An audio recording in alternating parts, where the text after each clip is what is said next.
Hey there, Lost in Space fans. You are on the precipice of a fantastic after show. Because we're talking about Lost in Space, Season 2, Episode 2, Precipice. Stay tuned. I'm Maria Menounos, and you're tuned in to AfterBuzz TV, the ESPN of TV talk. Now, let the buzz begin. Hello, everybody. Welcome to the Lost in Space after show. The best after show in the galaxy. Yes. We're talking about Lost in Space, Season 2, Episode 2, Precipice. I'm your host, Alana Jordan, and joining me, as always today, the phenomenal James Maple. Hiya, it's your boy James Maple. Our resident sci-fi super expert and space map himself with permanently his tat marked on the my back. back. One day you'll see it. I mean, I feel like if they follow you on Instagram They or Twitter, could. You can follow me at Terrell James Maple and see all my pics. Just saying. Yeah. And Alice Ford. Hey guys, and I'm on Earth today, so I love Welcome that to your Instagram is Alice's Adventures on Earth, That's but right. it's actually Just in case. your adventures in space. that's Right, right. Because right. a lot of people are like, "Well, when are you going space exploring?" And I said, "Well, just tune on into our right Lost in now. Space after Right show." now. It's happening right now. Right That's now. And Taylor Gates. What's up? Yeah. So excited. I'm so excited too that you're here because you also you just watched all of the first season again I did. too. So you know all the details. I You're do. pulling up all these things that I'm kind of forgetting. I am the flight manual. I am the You flight are the manual. flight manual. Yeah. What do you need to know? Look at that line. Guys, I got I it. love it. I love it. So overall thoughts. We're in the second episode of this season now, so we're getting a little bit more of a feel of what the season's going to be like. What'd you guys think? I really like this. I like when we have episodes where we have like very obvious different sort of story arcs that are going on that sort of tie together at the end, because we had obviously Dawn and Dr. Smith in one, we had Maureen and Penny, we had Will and John working together. So I like seeing the kind of different relationships, you know, people forced together sort of by their circumstance, which is really fun to see. I just love that the episode pretty much opened and on Will being like, "You guys, let's explore this road." No. I mean, come on. Yeah. And then obviously Mom's like, no.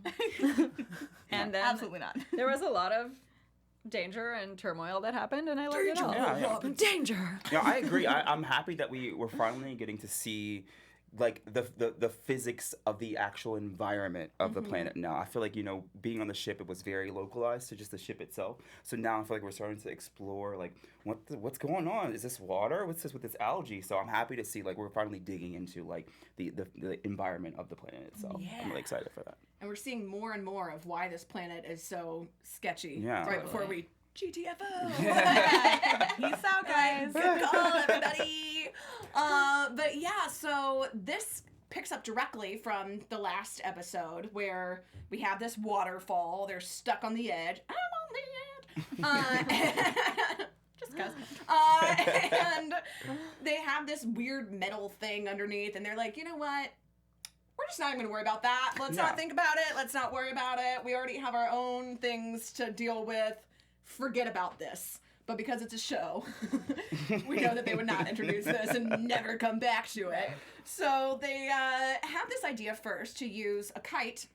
It's like Benjamin Franklin, like key, like, oh yeah, we're gonna fly this kite, and the kite is gonna be what gets the lightning storm. And we've got 97 minutes, like right at the top, like setting it up. We have an hour and a half, and this is how much time we have to make it all fit. What did you guys think, especially when they talk about George Reichman, who the one who attempted Ben Franklin's experiment and instead was struck in the forehead and killed instantly? Did you guys feel that this was maybe setting up like, hey, one day you're the Franklin, one day you're the Reichman? Which did you think it was going to be for them today? I think that, as always with Lost in Space, it always, like, nothing ever just goes smoothly for them. And I think whenever they say, like, oh, this is easy, it's like, well, it's not going to be them. Like, that's, you are just jinxing yourself when you say that. So I knew they were going to encounter more problems than they anticipated.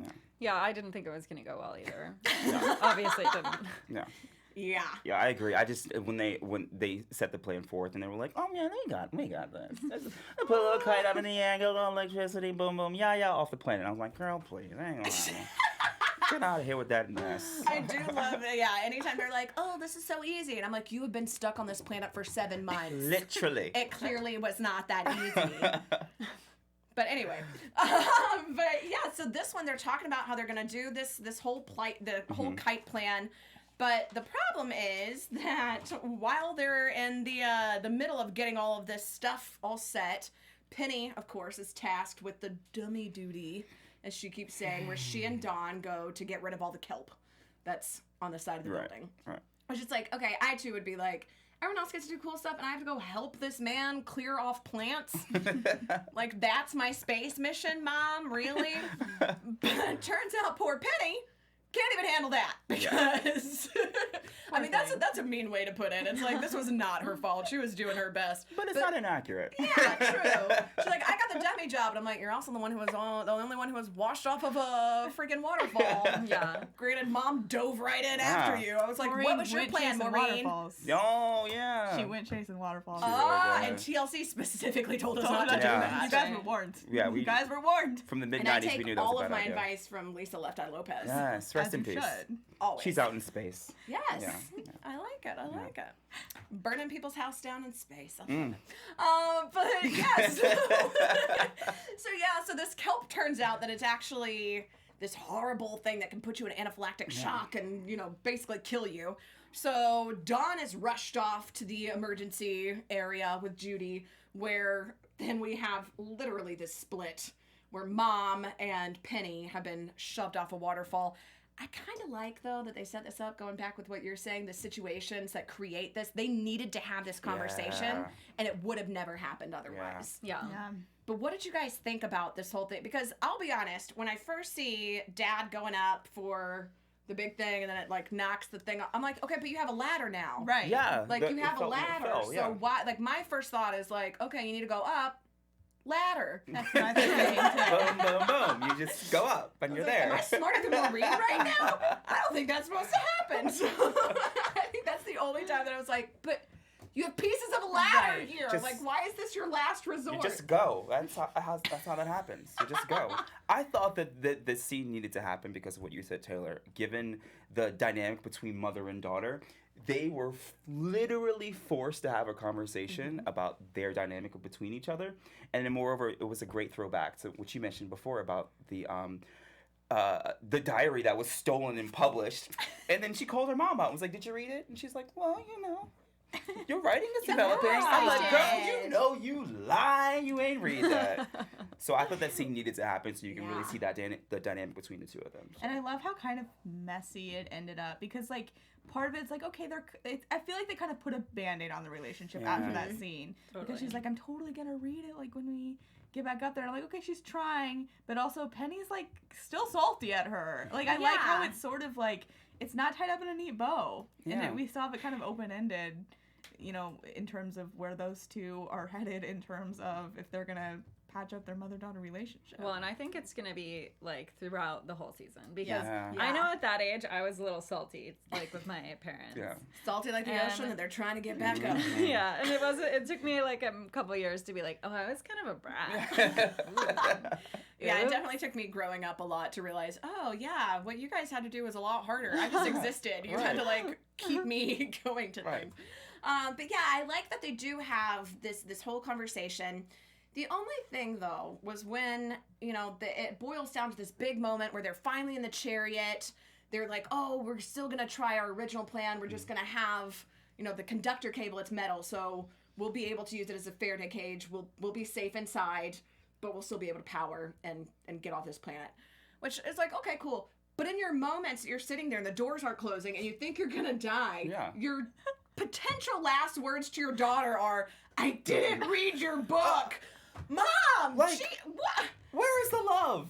Come on, but I will. You don't know that, Yeah. Maureen. You might be dead in a second. Maybe say something like, I've always been proud of you. Yeah, right. You're so much more than you think you are. Right. I You've love never you. let me down. Here's the thing. I didn't read your book. Right, Here's yeah. the thing. I didn't read your book, and thank gosh, because look, we might not have even had very much time. That's all that time I would have lost. It's not very maternal instincts there, Maureen. Yeah. But she doesn't really have. I mean, she doesn't really have heart-to-hearts with any of her kids, really. Yeah. You know, she's pretty, like, closed off. Yeah. But she's very science-minded. Totally. Yeah. And Penny is very emotionally driven. Yeah. So the two of them together, they feel like they don't connect as well. But it is funny because, like, Maureen and John, I feel like, have had more close, like, emotional scenes together in the first Well, two they needed episodes. it badly. 'Cause Yeah. they were like on the verge of a divorce. Of sinking in that mud hole and Yeah. coming back. Which is part of why I think that it was such a big thing for them to get off the island or get off the planet, because that was the thing of like they'll never have what we have. And it's like they know how much they fought to even get to that point. So it's like, okay, you got to give your kids the attempt for this struggle. But while all of this madness is happening, friggin' Dr. Smith, always with her little tentacle. She's like the kelp. Like, she just Literally. gets in and just... So, Judy has to give a blood transfusion to poor Dawn, and somehow she just knows everybody's blood type, and the only compatible person is Dr. Smith, who also happens to be in the room. So, convenient. But while they're getting this blood transfusion, she does her super creepy Blood Brothers monologue. Yeah. About like, ugh, like the same thing she was pulling on Penny, where she's like, you're the outcast. She's like, you're the outcast. You're like me. You're, you know, the outlier. She did the same thing even with Will, where she's like, no, we're the same. We're the only ones with the connection to the robot. Even though mine was for a bodyguard and yours was for a friend, it was just for uses. Yeah.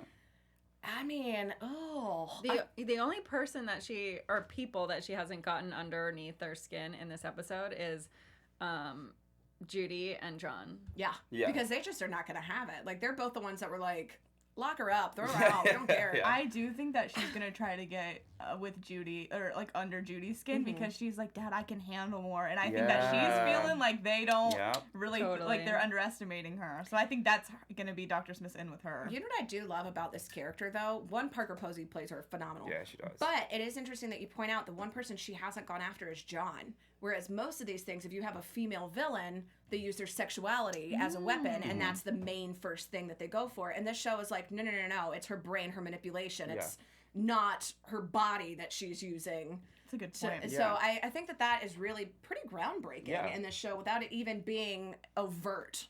Yeah. So I liked that. I thought that was kind of cool. I do wonder what she has in mind, because for like that 3D printer, because it seems like she keeps going back into the like room with the computer and the printer and being like, she print out a gun. should I do it? I love this. Is it gonna be another gun? And then it's like flash to a different scene, and you're like, what does she have to? Dun dun dun. A robot arm? I don't know. I don't know. What's I think it's going to be a gun again, because that was the so. whole thing when she printed out the gun first season, and it's like that's the only schematic she knows. Yeah. You know, like the only, so it's like she could potentially print out another weapon. But she's been studying, who knows That's what I'm saying. I think it's gonna be worse. I think it's going to be something intense. Oh, I don't know. Hopefully not too terribly intense, but we know that another intense thing that is happening right now is their friggin' alien robot thing came back to life. Yeah. And Will has apparently, because of his connection, has been hearing it this whole time. Whatever glyphs that they got close to, whatever the writing was, seems to have reactivated, which we saw the first season. The same thing with the robot. He needed to be by a ship. He needed to be by the source. But we now know whatever made that robot and whatever made however many others there could be, this is the source. This is where it came from. So that's pretty intense. And then next we get another alert that's like, oh, wait, there's something heading towards. Of course, we're like, it's a meteor and it's going to hit us because this is our lives. We're the Robinsons. They're like, no, it's actually the Resolute. Only problem is we saw the very, very first opening scene that the Resolute was crashed into by the second alien robot, the SAR, and our initial robot. We don't know what the state of the Resolute is right now. So and we don't 7 know. months have gone by. Right, It's yeah. like, oh my God. So I think we should give a couple little predictions here. But before we do you guys have any last thoughts on this episode? I just want to say, why aren't you ever strapped in? And please strap down all of the items in your ship. I'm definitely with you. Don't just say hold on. It's like you have straps for a reason. Well, also, haven't you ever driven in an RV, people? I mean, come on. Strap down those jumpy. gear. Yeah. Click at our ticket, guys. There we go. Yeah, Space I Space disagree with Police. that. We'll Space get out Police. here. Come on. All right, well then diving into a little quick prediction here. What do you guys think that this means, the audio signature that they found for the Resolute? Do you think that when they get there, it will still be intact? I do, because I think that we are going to, our cast is so small right now. I think that we're going to expand it, because that's kind of what happened in the first season too. Like, we found other people. We found Penny's little love interest. We found the captain, who they didn't necessarily get along with for the majority of it. So I think that they're not going to be in a great state, but I definitely do think they're still alive, and they're going to mesh together again. We'll go from lost in space to found in space. Yeah, they're going to be found in space. Something's gonna find them for sure. Yeah. And I think, this episode ended with Will saying, if the robot doesn't find me, I'm gonna find him. Yeah. So, and we know there's a lot of foreshadowing in this show. So I definitely think the robot is on the ship. And yeah, I think the ship is still intact to some point. I disagree. I think that ship is down the toilet. It's down the toilet. I think the robots. I think the robots are all up and through it. They are trying to hunt down the like beacon. I think everyone's gone. I think everyone's gone. Snap. Yeah. You're pessimistic. I know. Yeah. I think the right, doctor's well. like having something in my brain. I don't know. Well, Get out of there, since Doctor. it I know, could right? be that the ship is space waste, I Yeah. think that's a perfect segue into our last little segment here. Who was the captain of the ship this week, and who was space waste? Controversial, but I'm honestly gonna give our captain to Maureen, because she jumped right in after Penny. Yeah. And I think it's hard for her to have these emotional conversations, but I do think that she is trying. I really do. I think she's making an effort, even if she doesn't do it perfectly all the time.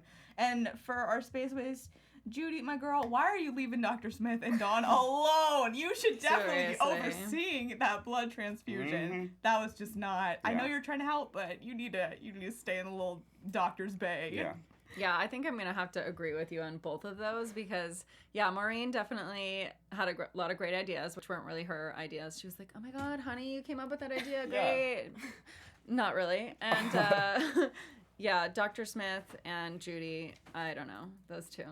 For me, I'd say definitely agree. Judy is space waste. Like, how you going to leave her alone with all this medical equipment? Like, girl is already like, oh, I'm crazy. There's needles in their literally, arms. Yeah. I guess MVP this week, I would have to go with Will. He stepped up his game a little bit. He had like a couple little plans that he threw out that worked out pretty well. So I'm giving the little man some props this week. I think they should have given him 2 black eyes, though, from that airbag. and Yeah, it that so was a funny. bit Yeah, intense, 'cause- well, I think that probably Maureen and Penny should have suffered some sort of accident, some sort of ailments after Yeah. falling off the They're side fine. of the mountain, but whatever. I would say that my space waste would actually be Dawn, Oh. because he was Yeah. not paying attention to his surroundings. He got kelped, which ended up sending poor Help, Penny Penny. down. And then he just is like, oh, Smith, let me sit here and tell you all the reasons you should be pissed off at everybody and want to kill us. Shut your mouth, Don. Yeah. Shut your mouth. Open your veins, shut your mouth. And then I would say the captain of the ship for me, probably Maureen, because without any hesitation, she dove in. Even though I gotta say that last line to your daughter, like, be I better. didn't read your book. Yeah. But, whatever. But in the meantime, too, before next week's episode, where can everybody keep up with you guys? Yes, you guys can find me on Twitter at @Elphaba_Ann and on Instagram at Taylor_Gates_. You guys can find me everywhere at Alice'sAdventuresOnEarth.com. Same for me, James Maple. You can find me everywhere at Terrell James Maple. And you guys can find me on Twitter at Elena Jordan and on Instagram at Elena J. Jordan. And you can check me out at relativitypodcast.com. It's a scripted sci-fi podcast, kind of similar to this one, so give it a listen. And you can also check me out on MEA Worldwide. It's MEAWW.com, interviewing your favorite celebrities. Until next time, have a good one. Bye. Our founder, Keven Undergaro, and me, Maria Menounos, would like to thank you for tuning in to AfterBuzz TV. Remember, we're not just the first, we're the biggest in the world, and we're the only destination for all your favorite TV shows. Whatever you crave, we've got it. So go to AfterBuzzTV.com and check out our lineup. Buzz you later. The views expressed herein are those of the hosts only and do not necessarily reflect the views of AfterBuzz TV or its owners or principals.